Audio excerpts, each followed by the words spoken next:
Okay, bago to guys. FS Cosmetics or Features and Shades Filipiniana Eyeshadow Palette.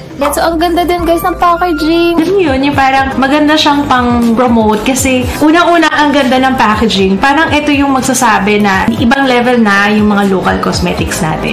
It is so pretty. Nakita nyo? Ice yan, no? Unahin natin buksan si Minamahal. Creamy or like ang smooth din ang feeling niya sa fingers.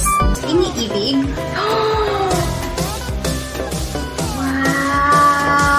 Tingnan nyo naman. Iniibig. And hindi ko ina-expect na ganun ka-intense yung pink niya. Pero ito talagang pack yung pigmentation niya. Ginihugma. So, ito yung mga shades ng palette, guys. Ang gaganda ng shades, promise. So, ito, kahit na ipatong-patong mo siya, okay.